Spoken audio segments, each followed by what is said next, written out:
Hey Laura, how are you today? I'm good. How are you?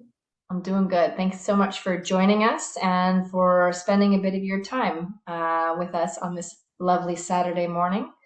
I just wanted to leave a space here for you to open up about the new work you're doing in the birthing world and how that came to be and where you feel it's going in the future for you. Yeah, so I am a birth keeper, a home birth doula, and a pregnancy coach. I'm also soon to be entering a training on fertility awareness teaching as well, because I feel like it'll wrap up the whole um, womanhood realm of pregnancy through birth, through postpartum, as I'm also a postpartum doula. So I got really interested in the birth world back when I was 19 years old. I'm 26 now, and I was having a spiritual experience with a plant medicine, and I was looking up in the clouds and saw the shapes of the clouds, and in this one particular cloud, it was the silhouette of a woman who was pregnant. And in this vision that I was having, I watched the cloud give birth to a little baby cloud, and it really resembled the silhouette of an actual human female giving birth. um, and so from that moment on, I was like, whoa, that was really cool. And I really felt in that moment that like the purest form of love was from mother to child, and like creating that life, or having been created by a life. And from that moment on, I became really interested in learning about birth and exploring it. And I started following all these birth pages. I'm a 21-year-old or a 20-year-old who wasn't even thinking about having kids or like in a relationship. Didn't think I was ever even going to want to have kids, but I was just so fascinated with the whole process and with what birth was. And through that, I started learning about what birth work is and what doula work is. Um, and so I just completed in January a birth keeping training with my midwifery teacher, Whapio Bartlett. So Could you explain a little bit or give a little description of what a birth keeper is and what a doula and midwife do? yeah, so in my perspective, a doula is a woman who supports women in birth, but specifically, it's often in the role of the advocate and the educator. So a doula often enters the birth space or the prenatal period and helps educate the woman on different interventions that may happen and get clear on what that woman wants and doesn't want in a birth. And oftentimes the doula's role is to help the mother advocate for herself in the birth space. And where my perspective of a birth keeper falls is, instead of so much work around advocacy, the birth keeper is there as a birth witness and support if called upon, but not um, engaging in support if not asked to. And I a bet birth that's a keeper, balance. yeah, exactly. And a birth keeper, um, I also feel that, like, for me personally, it's less about the advocating and more about really trusting the woman and guiding her to a place where she really trusts herself as well. That's awesome. I love that you are asking yourself to observe and to allow someone their experience without, the need to manipulate anything because a woman, I mean, women have been giving birth for millennia and their body and they know best in that moment like what they're feeling and how to maybe you're there also to help them share how they're feeling in a more clear way so that way you're able to support them in an even better way. Exactly. That's where I fall really passionate in work outside of the Western medical like licensed system. And so to me, that's because I feel that ultimately, like I do believe that women should birth where they feel safest. And because I think that safety is like a critical feeling in birth. Yeah, And absolutely. I really like validating for women that if they feel safest at home without a licensed provider, then that's a totally acceptable choice in that birth. Yeah, I mean, I guess it, well, no, I guess, I mean, if you don't feel safe, I imagine that all those parts in the nether regions where the baby's coming out would not be loose, would not be willing to open, would be very tight and constricting, which would make birth a little bit more challenging and hard and maybe hurt more too. Yeah. And in birth, like oxytocin is the key component. And when you're not feeling safe, your oxytocin is you're kind of switching over into running off of adrenaline. And that's Hmm. where a lot of interventions do end up taking place is when we are disrupting the hormone's ability to navigate the process that it knows how to do. Yeah. Yeah, you don't necessarily want to be in, cortisol induced fight or flight when you are attempting to allow your body to open up to release a baby the size of a watermelon outside of you. Yeah, exactly. And that's why so many mammals will wait to find a moment of safety. Even if they're in labor, they'll go and find that safe space, which is usually a dark, secluded, like cave. Um, Kind of like the womb. exactly.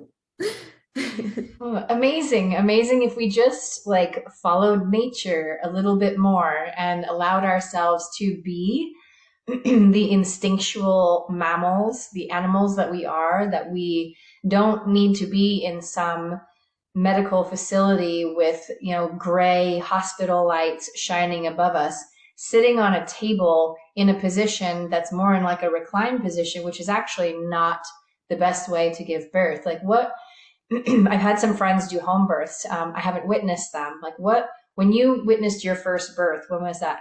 How many months ago? It was back in November 2021. Okay. So talk to me a little bit about that and tell us a little bit about like compared to like a Western birth, being in some stirrups on a bed laying down and compared to what you experience in the home birth naturally.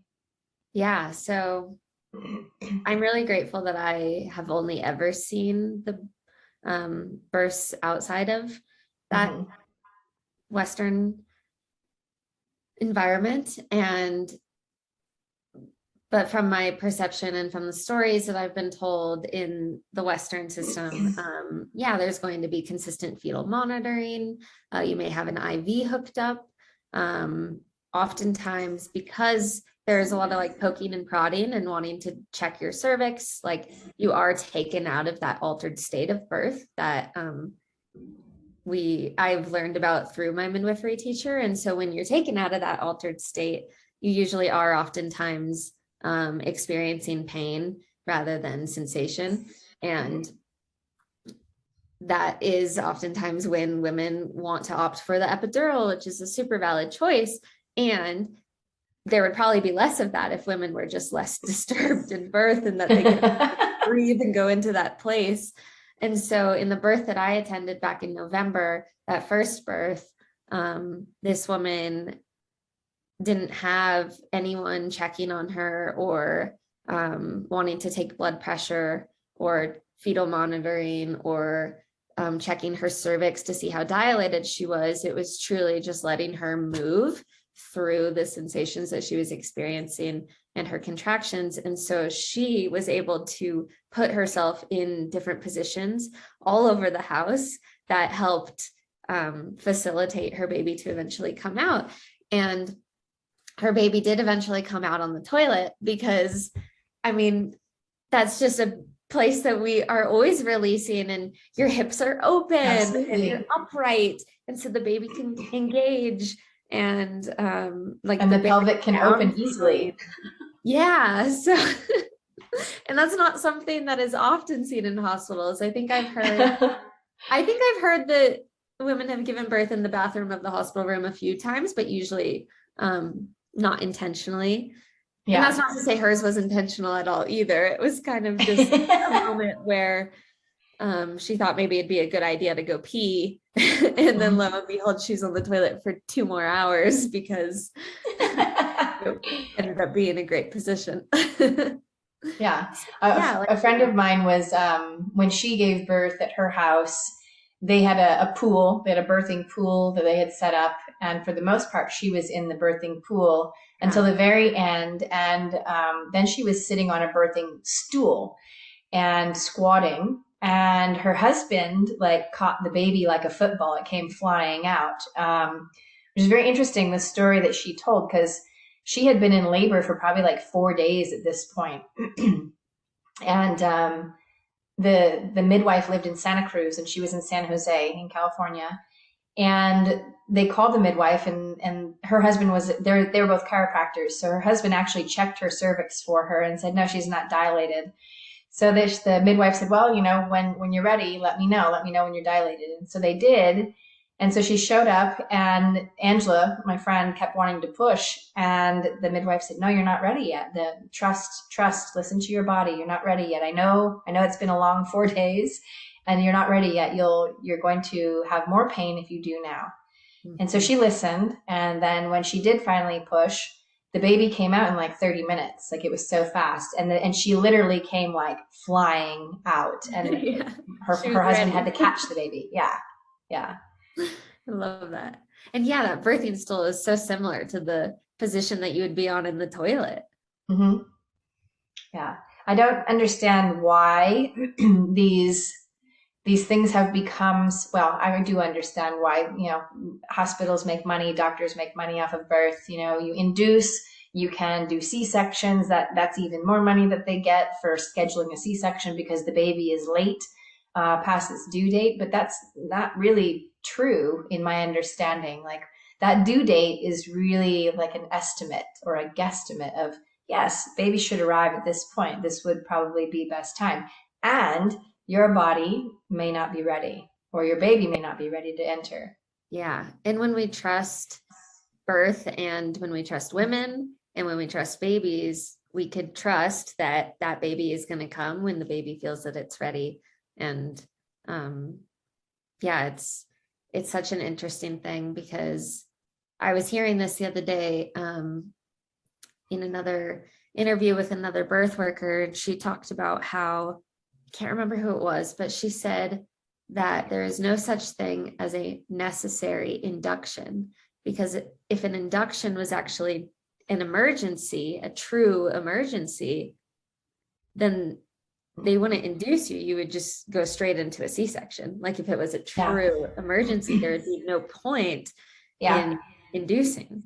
And I thought that was such a true statement, because like, when we really trust our bodies, we can trust that your placenta is not going to be too old. It is going to feed your baby. Your baby's not going to be too big to come out of you. I don't believe that women will make babies that can't actually come out of them. So yeah, I think, especially in the birth world, it really comes back to trusting yourself and trusting your body. Yeah. I like the trusting women, and just the all around word trust in the whole process of getting pregnant, being pregnant, and then giving birth. And then the process at the end of birth too, not just cutting off the umbilical cord right when the baby comes out and taking them away and cleaning them up and then bringing them back, cleaned up to their mom. Like, that's not the healthiest way to allow that baby to acclimate to this space and time after it just came out of this beautiful, dark, warm, floaty womb into this crazy, cold, loud, not floaty space, Yeah. And that trust is really important to have, not just with the mother, but to create that space of trust for the baby as it enters into this new world that it is not familiar with yet. Absolutely. I think especially in the postpartum, or the immediate postpartum after birth, is when there's an increase in the monitoring and the rushedness. For example, in the hospital system, it's very common that, yeah, the cord is cut right away, even before the placenta even comes out. And in the birth that I attended back in November, there was no medical provider present, as that was the mother's wish. And her placenta took an hour and a half to come out, which is Wow. not heard of in the hospital. Like that would not be okay at all. No. Like the most I've ever heard of a hospital doing is 30 minutes. And Mm-hmm. that's extremely rare, and probably a specific maternity ward that was more okay Yeah. with that. Because I think typically it's around 2 minutes. Wow. It's fairly quick. And so when her placenta took a long time, there was someone in the room who was a little bit uncomfortable with how long it was taking. And she Mm-hmm. came up to me and presented her concern for the mom. And I remember telling her, like, I went over kind of a list of reasons why it's okay at this moment. And some of that was she's not excessively bleeding. The Mm-hmm. baby's doing great, and mom says she feels fine. And so Yeah. if mom feels fine, baby looks fine, and there's not like a visual emergent reason such as a hemorrhage, Yeah. then all is well. And we could just wait for it to happen. Was the baby still connected to the placenta at that point? Yeah, he was. Nice. Yeah. And I think he Wow. stayed connected for another like hour after the placenta did come out. So I think he was attached for like 2.5 hours, um, until mom felt that she wanted to cut the cord. Yeah. So talk a little bit about having the baby connected to that placenta for longer at the end in the postpartum, at the end of birth, and what the benefits are of that. Yeah. So the placenta is what's feeding the baby oxygen after birth, and I mean, also in the womb. And immediately after birth, when we cut the cord, we're actually limiting the baby from its full birth supply, or sorry, blood supply that it can receive, because the placenta is holding a third of the baby's blood.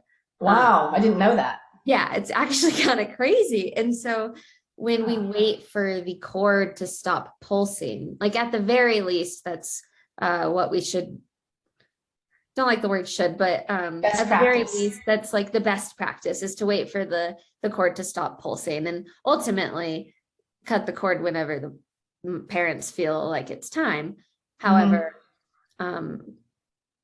at the bare minimum, waiting for that cord to stop pulsing it means that all of that oxygenated blood has moved into the baby. And so now the baby has the best chance actually of continuing life after the cord is cut, because it has its optimal amount of blood and oxygen available to it. And something I've learned in my training with my teacher is that the placenta and the baby's body are like communicating with each other. Yeah. And when the placenta knows that the lungs are ready is when it usually like releases. Gotcha. So that's when it will stop pulsating because it knows that the baby has received all the nutrients and benefits of what it has. Exactly. Amazing our beautiful bodies. Like they're such Yeah. these amazing machines that like know exactly what to do when we allow them to, right? Exactly. Fascinating. Um, in this practice, like what are the things that you want to bring to it, like in your own unique way, or what you've learned over this last couple of years studying? And I mean, you come from a psychology background as well. You've done yoga teacher training. You've done other, classes and workshops. Like, what does your practice look like, and how do you want to start creating that, or how are you creating that now? Yeah. I would say that my practice revolves around a lot of two things, and I've said one of them a lot, is grounding and trust.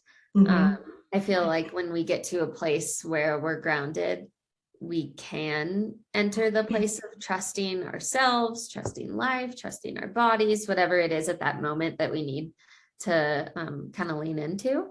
Mm-hmm. And so something I really like to work with women as they're leading up to the birth is getting themselves into a grounded place, whether that's through like guided meditations or breath work, and then helping them tap into that intuition, because I think intuition goes really hand in hand with trust. I don't think Yeah, that you could have, we all have intuition, but I don't think that you could realize that you have intuition if you're not trusting your intuition.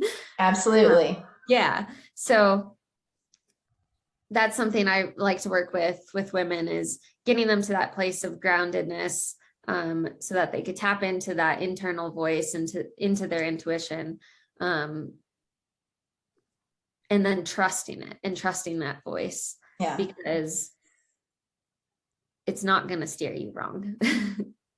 Yeah, that's true. And energetically too, that's the root center, right? And the root represents being grounded and connected to this physical existence and this physical body and experience, and really appreciating and accepting and approving of all of it. Mm-hmm. So yeah, I can see where that would be hand in hand there, where as in Western medicine, there's not a whole bunch of trust. I feel like, and these are just experiences that I've heard from other friends and from my own mom, and the experience that she had, was more about doctors telling you what to do because you don't know better, and they do because they have a degree. And Mm-hmm. that's, in my own growing up and having a lot of different medical, uh, I'll call them illnesses, but it really wasn't illnesses. They were just things that were out of balance in my body. And doctors telling my parents, give her this pill, give her that pill, give her these antibiotics, give her those antibiotics. And then never asking, like, well, what would be best at this point for her, on a more holistic way, because they didn't know anything about that back in the 70s or 80s. That was not on Yeah. my parents' radar. Or even ask So her what she feels is going to be best at that moment. yeah, right. And trusting her to make the decision for herself and her body and her baby at that Yeah. point.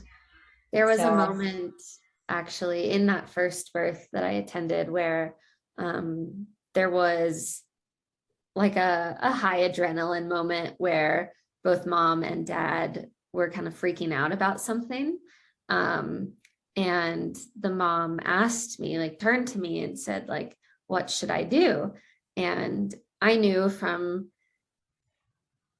trainings and from learning about things something that was really important to me was always making sure that everything was in her decision. And so when she asked me, what should I do? I told her to essentially, I don't know how I worded it, but I said, well, what do you feel you should do? Like, let's take a few deep breaths and take a moment to really think about what you want to do at this moment.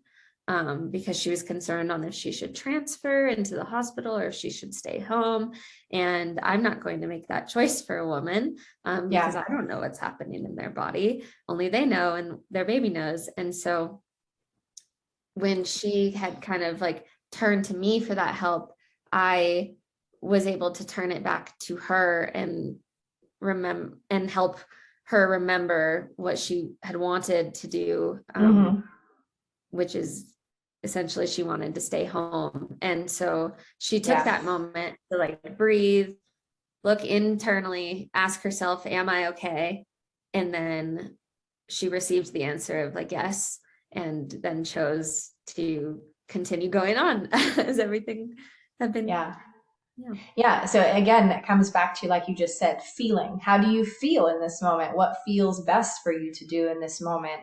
Not necessarily analyzing the situation, right? Or because sometimes when we start to analyze or think about things too much, we get up in the mind and now we are not feeling in our body anymore.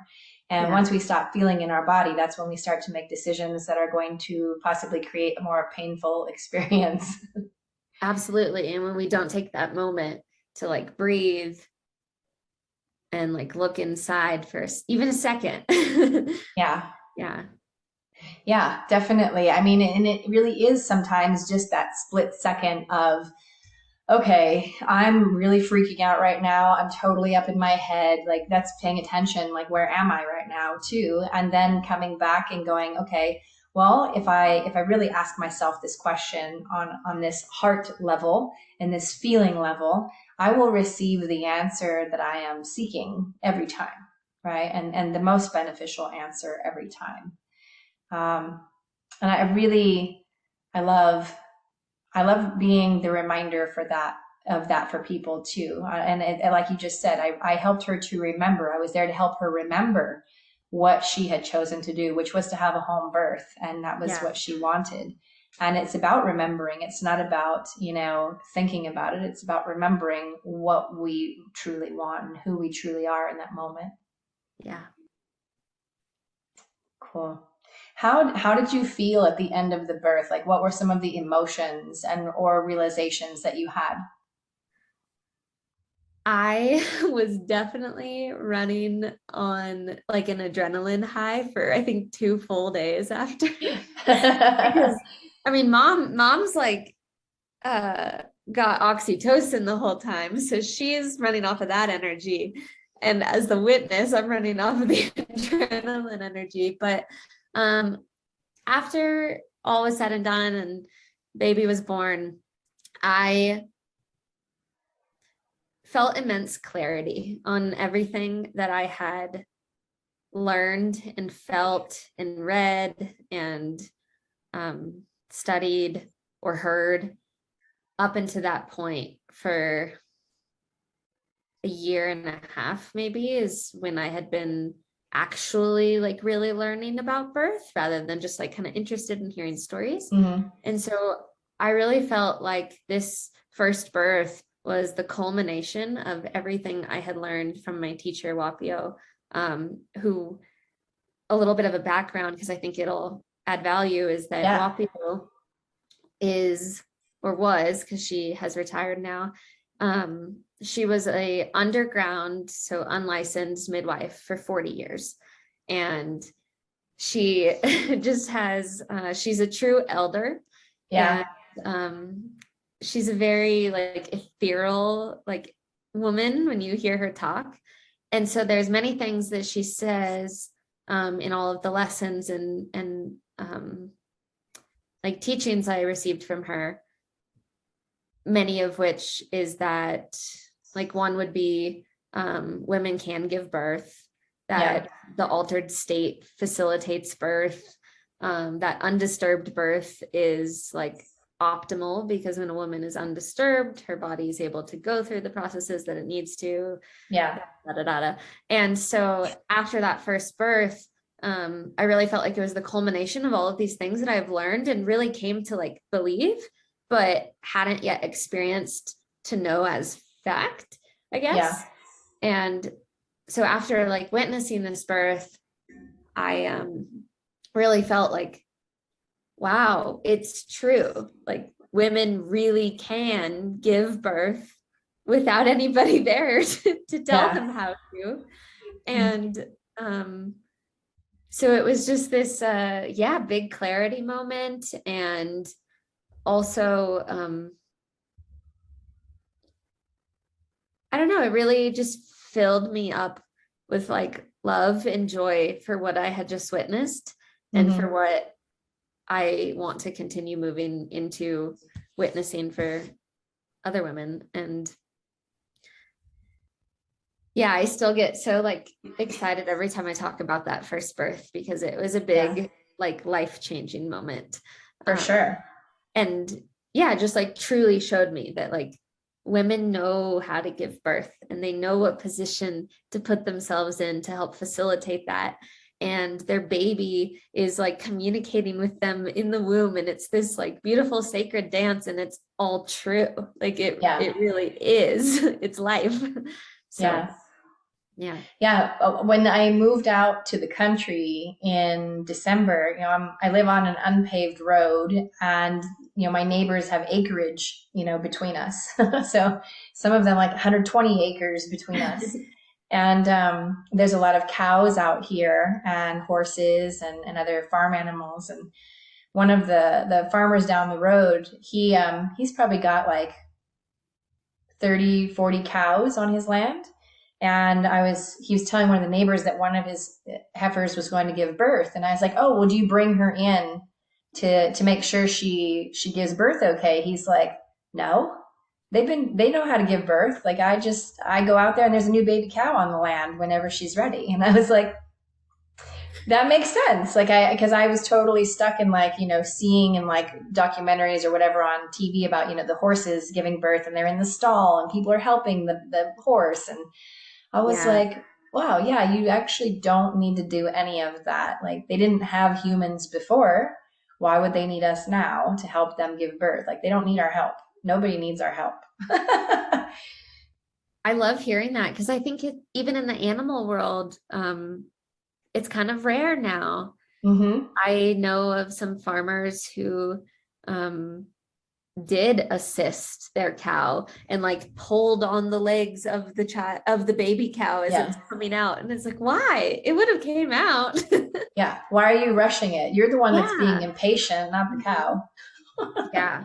So it's interesting that yeah, our like Western approach to birth as humans is also starting to be applied into like our farm animals. And yeah. Our domestic animals as well. Yeah. Yeah. Yeah, moving out here, like country in Texas and country in California are different as well. Like it's very much a, well, animals just take care of themselves. Like we'll feed them, we'll make sure they have some hay and some water, but otherwise we don't need to really do anything for them. Mhm. And they'll handle their business. And I appreciate that out here with humans too. I mean, Austin is quite a bit like San Jose. It was dropped in the middle of Texas, or it's like San Jose, LA kind of vibe, all in one in the center of Texas. And then you get 40 minutes outside in these little small towns, and it's like you've been transported into another space and time. And I really appreciate that because people are different. And I'm not saying that there's not still like some of the southern hospitality where they're just being polite. They're not being agreeable. They're being polite. They're just like, it's kind of like when they say, oh, bless your little heart, and they're basically saying, fuck you. Um, there are definitely some instances like that. But for the most part, like people just do their thing and there's no like judgment over it. They're just kind of like, okay, well, that I don't like that. I'm not going to do that. But you go ahead and do whatever you want. Like that's your property and your animals, and that's okay. Nobody really meddles in other people's business, which is a very, I think, lost concept nowadays, where everybody wants to be in everybody's business or dictating what everybody needs to do or should be doing. And I don't feel that anybody ever has really like the sole ability to decide what's best for their self, whether it be birth or not giving birth or whatever is happening in their life, whatever decisions they're making. And I feel like, that very first decision you're making in giving birth is really important, like to how that baby's also going to live their life from an energetic standpoint, right? Because if you're not making any of the choices in your birth and you're allowing everything to be taken care of and handled for you, what information is that giving the baby? What message is it giving the baby if it is connecting and communicating with you through the placenta, through the umbilical cord? Like, I wonder how that affects the baby as it is coming into its new world. Absolutely. I also feel that so many of us were born with, yeah, with these stories that play out in our lives because of our births. For example, I have two friends who have the same birth story, which is so fascinating when we learned that they shared a similar story, which was that both of their moms were told that their baby was too big and that they Mm-hmm. needed to have a C-section. And my friend Meg actually talked about how this like when I discussed it with her and asked her one day when she told me her story, I asked her like, oh, like, how do you feel about that? Did you feel that you were too big? And she was like, oh, I've never thought about it before. Like, no, I don't think so. And I'm like, yeah. And we like had this discussion about like why that story women are told is kind of bullshit. But also she said that it kind of has played into the narrative in her life of being too much. Um, and Yeah. and like trying to make herself small because of that. And so I just find it so interesting. And that's also where I feel really passionate about birth is I know that so many of us currently have been born through what could be considered trauma for many women. Yeah, totally. And being born into trauma also, like there's just so much to unwrap from that. But Yeah. where I find myself like really passionate about birth work is I really believe that like how we're born affects our relationships of trust with both our bodies and Mother Earth. And Hmm. so like by healing birth, it's just another aspect of how we could heal the earth over time. And I think that Yeah. we can approach healing the earth from so many different realms, whether that's like regenerative agriculture or sustainability practices, and then also like through birth work, because when people are born into the world from like a healed and transformative birth, I feel like they're able to go out there and like enter the world already trusting themselves and their body and Yeah. women's bodies. And then from that point, like spreading that trust and intuition into like every other aspect of their lives. Um, so yeah. Totally. Yeah. So I'm hearing a theme in our conversation today of trust. Not only in the process of birth, but in the process of being in community, of trusting those around us too, which really comes down to trusting ourselves and our intuition and the decisions we're making in the first place. Because Mhm. if we're not trusting our intuition and we're making decisions, of course we're going to invite in experiences or people that are not aligned and don't feel comfortable in our experience. So it's a very curious point we're at in the world right now as we look at the world around us, right? Like, because the world does not look very welcoming and inviting at the moment. It's kind of a big shit show. At Shooting the the same, huh? shit. Shooting the shit. Exactly what we're doing, shooting the shit about the shit in the world.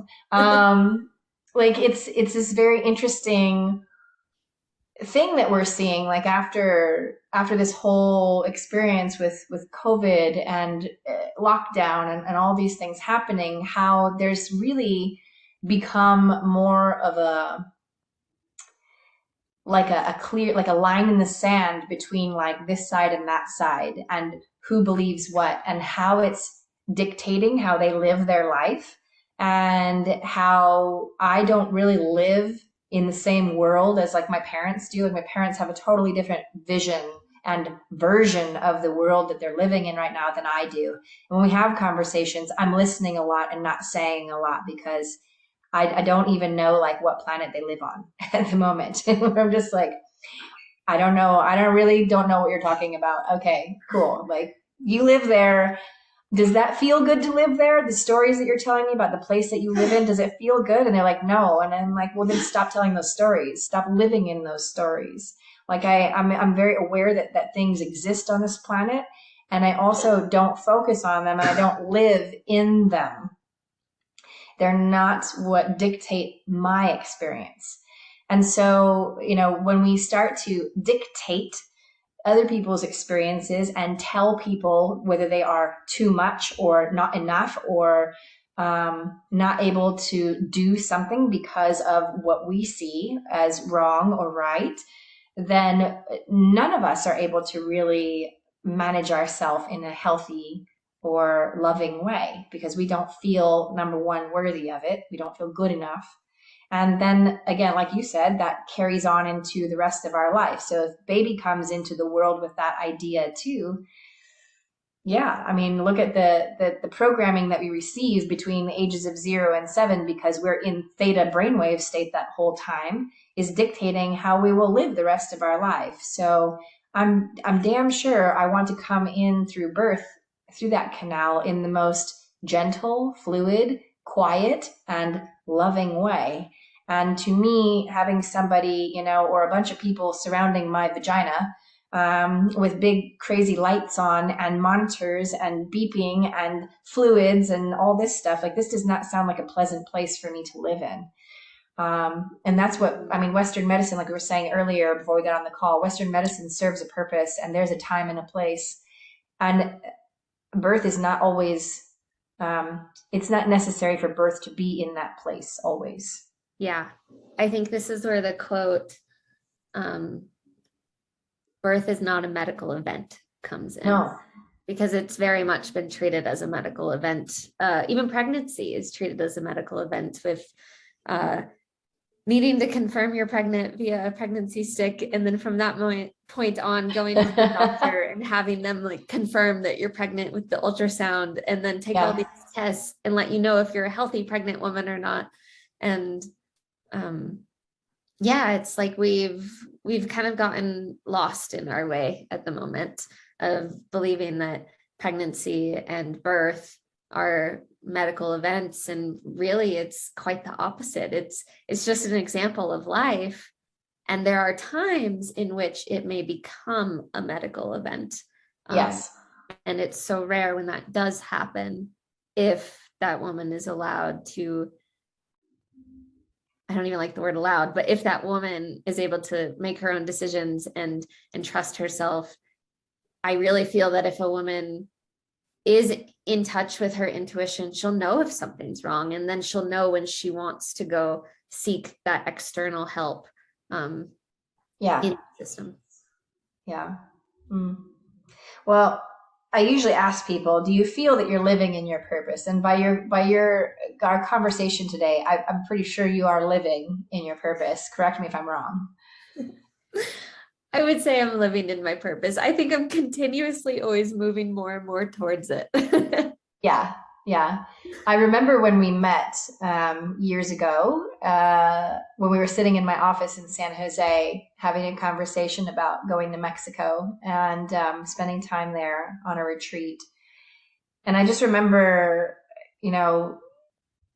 seeing this young woman who seemed very afraid of everything and not knowing what to do, and asking everyone for some sort of answer, and not trusting herself. And when we got on the call this morning and I saw your face, I was like, wow, she's not there anymore. I mean, like, I'm sure she's, helped you get to this point. Yes. And she's not there anymore.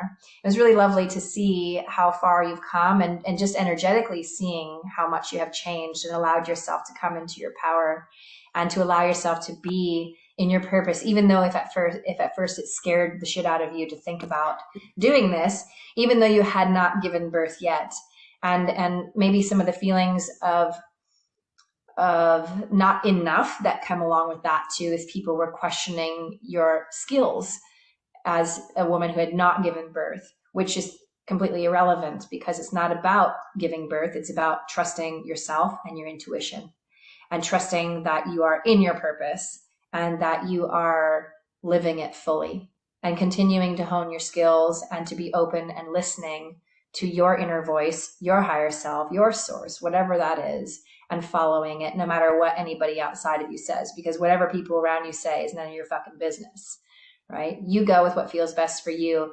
And as you have continued to do that over the years, I can see how you are now, and going to be for other women in the future, a great reminder to be their self and to trust their self.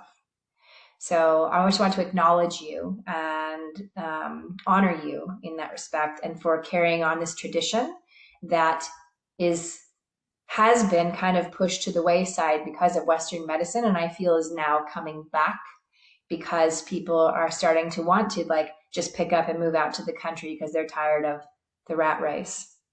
So as you consider yourself being in your purpose, what is one word that describes how you feel being in your purpose?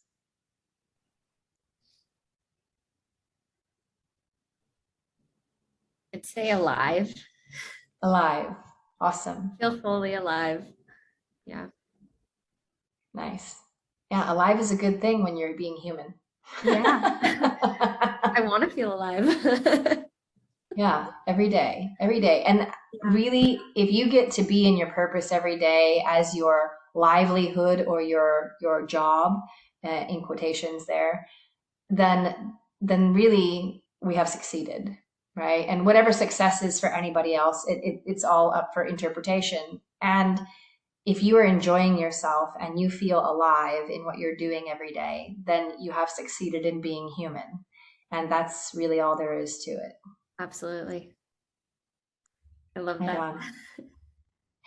Thank you so much for joining me today, Laura. It's really good to see you and spend time with you and to hear about your new adventures. Do you have anything that you'd like to share with our audience or anything that you'll be doing publicly that people could join online or in person? Yeah, so I offer online pregnancy coaching, and I Mm-hmm. am willing to travel to births if women are in a country that I could access at the moment with Yeah. everything going on in the world. And you're in Colorado right now, correct? Yeah, I'm in the mountains of Colorado in Rollinsville.